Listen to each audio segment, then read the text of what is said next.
Let's do it. Very good. You ready? Yeah. Yeah, we're good. We're going. All right. Week 10, Give Me the Ring podcast. I told Evan that, he kind of I've watched, obviously, the podcast that we've had the last couple of weeks. Yeah. And I told Evan, I just want to start off with just immediate shit talk because I felt very disrespected earlier this year. I've been called a few choice words. Joey Kinderman, a bucket. I'm in my own bucket, so I've been called that. Since then, I've rallied off 3 wins in a row. So I guess whatever bucket that I'm in, it's in the correct bucket. Is doing pretty well. I also, actually, Evan, kind of want to call you out. Excuse me? For coming at me over Mohamed Sanu. I mean, he is now, since my trade, has been traded to the Patriots. Mm. They're on bye this week. Yes, obviously last week you saw what he did.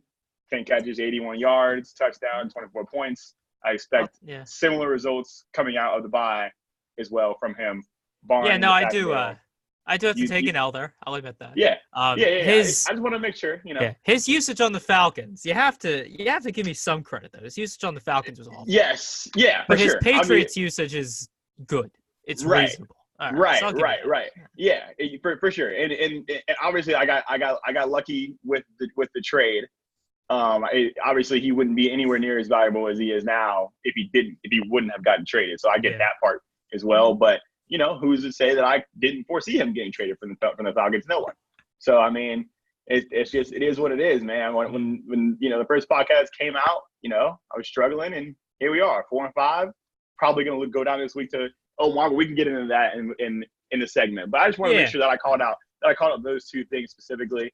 I know a few other choice words have been said against me that, this year in this league.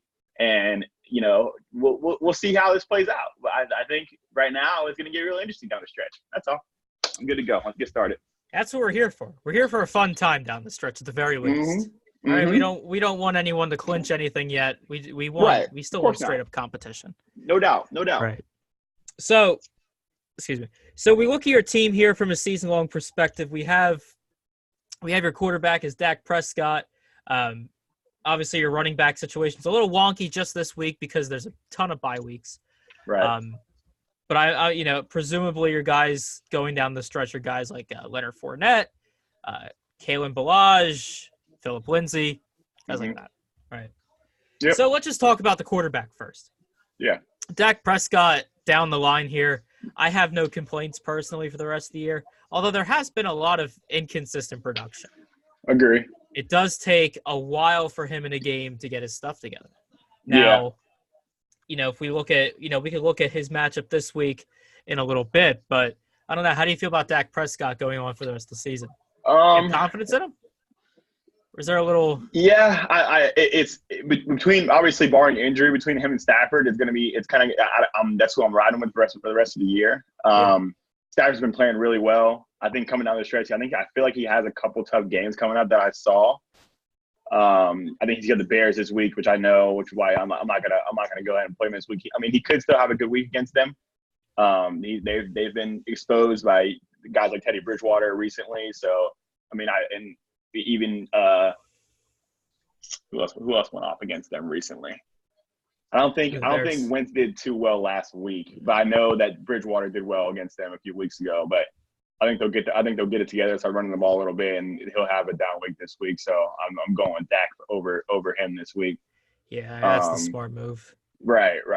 But going on down the line, I mean, he has Chicago and then Chicago again in week 13, and obviously it'll depend on whether or not I'm in the playoffs at that point on who I'm gonna play. But he has a favorable schedule going on the stretch with some games that he can definitely go off against. But other than that, I think my number one is gonna be Dak. Like he can run, he can score with his legs as well. So I think I like that element too. Just in case it's a close game, he can still put up points without having to throw for 300 yards. So yeah, I mean the thing with the team is, I mean, you have two very good fantasy quarterbacks. Right. You don't have any issue there. And I mean, I would side with you in saying that Dak Prescott's probably your better quarterback down the line, just because one, schedule is in his favor. Two, you have the stack. or you have a Prescott Gallup stack. Right. There's a little more upside there on a weekly basis, as opposed to, with Matt Stafford, you don't have any Right. one of his receivers. Exactly. So, Which is why I made the yeah. trade with, I believe, Blake when I got Fournette, traded Zeke for Fournette. It was Fournette, Gallup, and I think Disley ended up getting hurt. But yeah, that's another reason that pushed me towards that trade with Blake earlier in the season, because I knew I had, Dak and Gallup, and I figured that Gallup would have his games where he'd go off because Cooper, you had the devil on that time. So, yeah. And I think he did that last week. So, I mean, it's going to be week to week with him too. So we'll see. I believe I have him in this week. Yeah, I do, because of bye week. So we'll see what he does this week. But yeah, I agree with you on the stack thing for sure. Yeah. So looking at running backs here, like I said, you're fine here with your squad. It's pretty deep, right? You have a pretty deep talent pool. Latavius Murray, his production can be a little wonky, just depending on Kamara's status week to week. Balazs should be good now that Walton's suspended for 4 games. Obviously, they traded Kenyon Drake, so that's fine down the line there. Yeah, I kind of got, I guess I wouldn't say got lucky. I kind of waited for the right moment to use my waiver wire there. I went to Blake and Joey individually this week, just to make. Hold on, I'm getting a call real quick. Hang on 1 second. All right, we're back. Yeah, I went to Blake and Joey earlier this week, and they said they weren't using their waiver on him, and even though they knew that he would end up being number 1. And I mean, I went and picked him up. He'll start this week, obviously, against Indy, just because of my bye weeks. But we'll see what he does. I mean, if he does well against Indy, then obviously week to week I'll take a look at him for sure. But I like being deep at running back. You never know when somebody will go down. So, I think that was a good pickup this week for sure. Yeah. Yeah. So running backs, you're fine there. Fournette's on bye week, but he's having a spectacular season. His usage is through the roof, especially with Gardner Minshew. My only question with Fournette is what his usage will be like once Foles comes back. Is he supposed to come back once the bye week is over? Yeah. So I do think Fournette's usage will go down a touch. Okay. But I don't think you'll see the effects of that for a few weeks because you're kind of easing. Yeah. Agree. And here's my thing. Back in. Yeah. Here's my thing on him. I mean, in this week, this is kind of like a wash for me with all these buys. Like I don't think there's any way I can beat Omar this week. So I'm gonna have to pop off 3 straight, and it could happen for sure with the schedule. And what people don't realize about Fournette right now is he's only got 1 touchdown, and the production's still there. So you got to figure the touchdowns will come in eventually. He's gonna score some red zone touchdowns, which I think could happen within the next couple of weeks. He can have some games where he goes 2 touchdowns, 1 touchdown. You should still be in there, and he can put up more points than what he's putting up now. So we'll see what happens there for sure. I think he could definitely, hopefully, he can do my bell cow at the end of the year. I think I can win some games that I need to down the stretch with him and get us into the playoffs. So we'll see what happens with that. Yeah. So no issues there. Your receivers are obviously fantastic. This week especially have a very good advantage here with their lineup, just because Dallas and Minnesota are both playing this week. So if that game does go off offensively, you have a lot of options there. Right. So you get some good fantasy value there. But overall, your receivers are good. You have good depth at that position. So I don't have any issue there with your receivers. Your tight end, though. Between Noah Fant, Eric Ebron's complaining now about his role.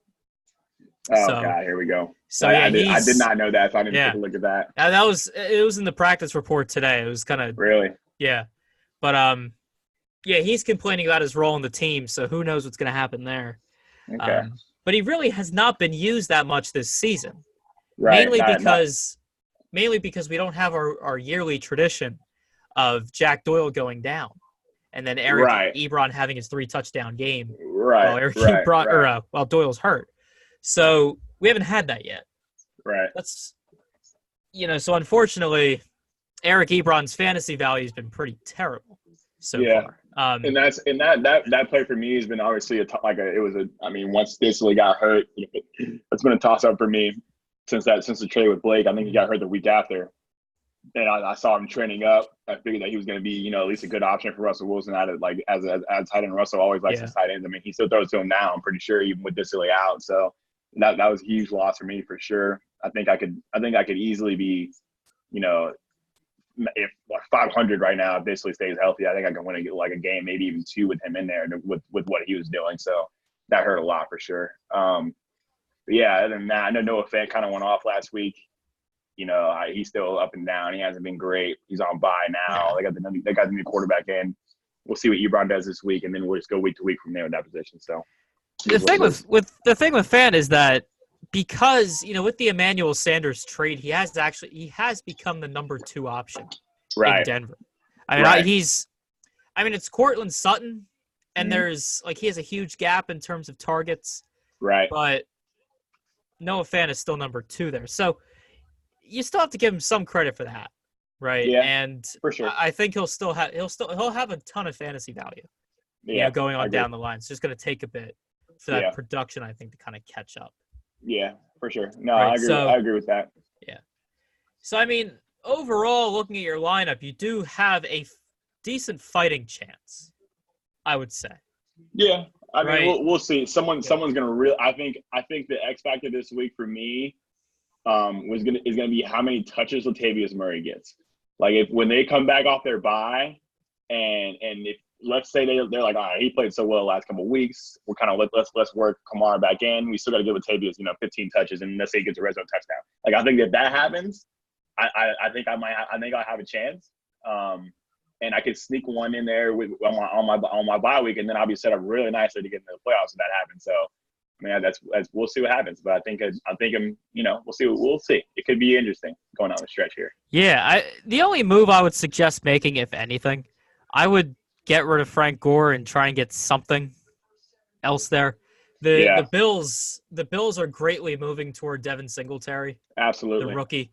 Yes, and, sir. I mean, it makes sense, too. I mean, right. You'd rather have a rookie running back than for Frank sure. Gore. And Singletary is a lot more explosive, and he would within that offense and what Josh Allen likes to do. I mean, Josh Allen's kind of like a herky-jerky type quarterback. He's still kind of feeling his way out. So Singletary is a great dumb ball for him in a PPR league. Singletary is a beast. So I agree with that 100%. Yeah. However, that's Frank Gore is there just because they're playing so well right now. Injuries happen at any point, and if he goes back to the number 1 running back, then boom, his value goes back up. So yeah, I mean, we'll it's not crazy to keep him, but you do need depth at other positions. Clearly, Frank Gore is going to be your first man out.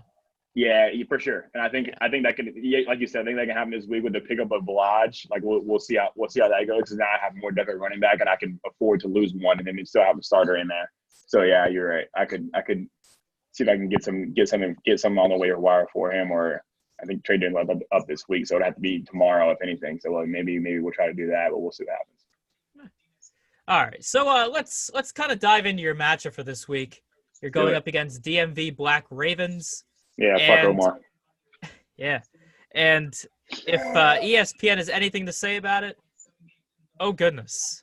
Yeah, blowout. You're quite an 100%. underdog. However, absolutely, it's football. Crazy things can happen. There's a ton of variance, a ton of volatility. Right. So things can certainly swing your way. Right. Now, for sure. Yeah. So we'll look at the quarterback position first. He has Russell Wilson going on Monday night. You have Dak Prescott on Sunday night. And this is actually a tough one for me. ESPN has it projected close, and I would too, just because the 49ers have been one of the top-ranked pass defenses in all of football. Right. So it's hard to say that Russell Wilson's clearly going to dominate.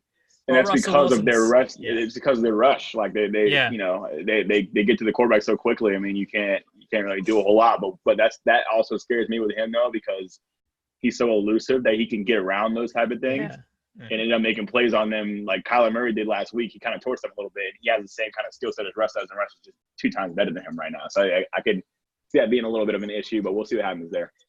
Yeah, this is going to be a tough matchup for him. Now, like you said, the elusiveness will be to his advantage. Right. To his advantage, but at the same time, you still have a very, very good secondary behind that. So we have to take that into consideration. And then on the other side here with Dak Prescott, he's at home, so I definitely prefer that over Russell Wilson being in San Francisco. Agreed. Yes.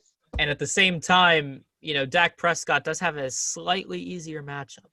Yeah. Minnesota, they have their issues defensively. Right? Yeah. So, good thing for you here. I'm going to give you Dak Prescott over Russell Wilson by a hair. It's not a runaway, but by a hair. Right. For sure. So, Le'Veon Bell versus Latavius Murray. Unfortunately, I do have to go Bell here over Latavius. Obviously, Bell's role is secure. His matchup is I wouldn't say much better. Actually, the matchup, if we're looking at how they both defend the run, how they both defend running backs, I'd say they're equal in that regard, just because of all of Atlanta's injuries. But Le'Veon Bell's usage is certainly a lot more secure here. Yeah. So unfortunately, I have to give this to him there. And then we go Ingram versus Ballage. Same thing. I kind of have to go Ingram. Cincinnati's terrible defensively. Yeah. So, awful. Yeah. Ingram should be fine. Yeah. But then we can go into the flex position where we can actually have a conversation. We have Devin Singletary versus Michael Gallup. Devin Singletary's fantasy outlook here greatly depends on how you think this game's going to go. Right. Because it's Buffalo going to Cleveland, and it's one of those situations where you have to say to yourself, okay, are the Bills going to be up at all in this game? Are they going to be up late, right? Which Cleveland team are we going to see? Right. And I don't know, right? I mean, they're in Cleveland. For sure. Yeah, they're in Cleveland, so I don't know. I have to give a slight edge to say that Cleveland's going to be winning, but at the end of the day, I don't know. Right. I don't know what that means. And this is a very good Buffalo defense. So, we can also just say, because Buffalo's great defensively, they're going to shut down this Cleveland team, and then Devin Singletary's going to get those opportunities. Right. I'm kind of leaning on that edge. But at the same time, we look at Michael Gallup. If I'm going to say that Dak Prescott's going to have a decent game, then I have to say it to some degree that Michael Gallup's going to have a good game. Right? Correct. So, just for the sake of argument, I'm more confident in saying Michael Gallup's going to have a good game than Devin Singletary. Because it's still a little unclear what the role is over there with the Buffalo backfield. Yeah. I know Michael Gallup's role. I know that he's going to be a number 2 wide receiver for Dallas. Right? Yeah. I don't know if Devin Singletary is going to be a number 1 or number 2 running back, which is obviously a much different situation than number 1 versus number 2 wide receiver. Right. So I'll give this one to Michael Gallup. So I'll give this to you there.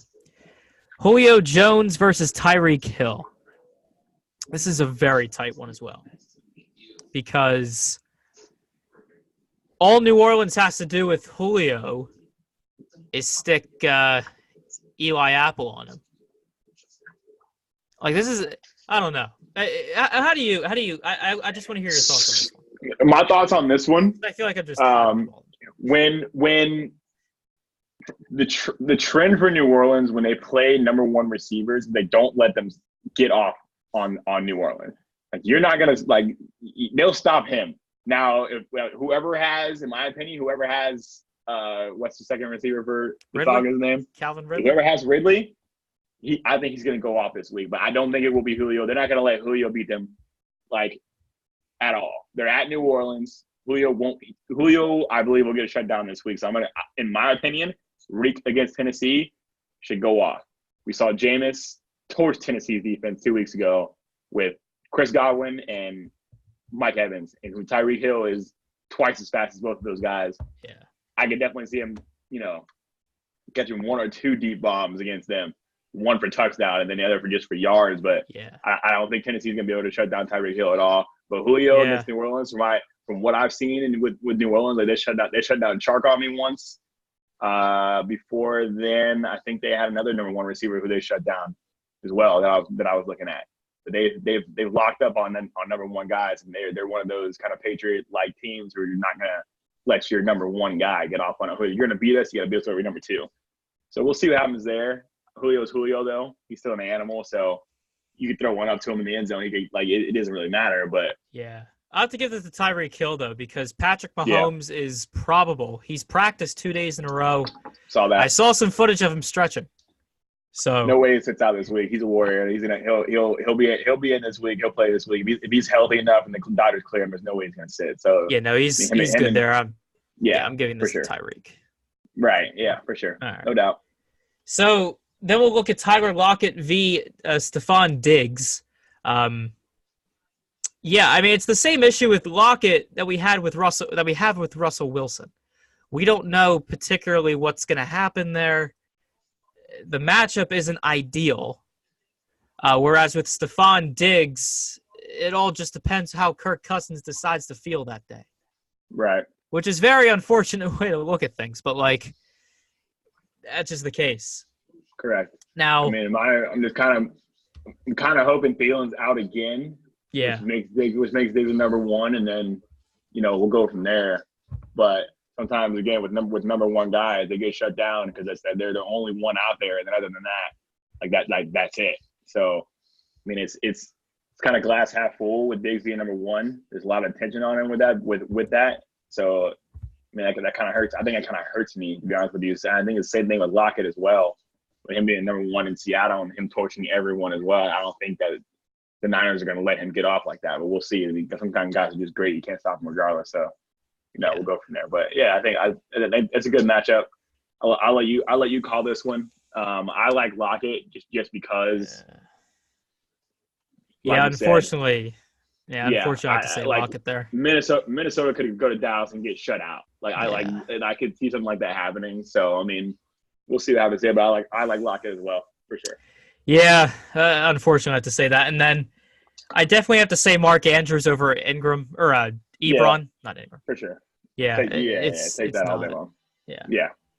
Colts, which is why remember Omar's favored by 30. So I mean it's like there's some issues there.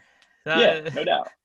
There's issues. This is my bye week. Like if I squeak this one out right here, I think I make the playoffs. So that's true. If this squad can win a game in this, if this squad can win a game, then I think everyone's gonna have a serious problem on their hands because I get all my guys back next week and seriously, we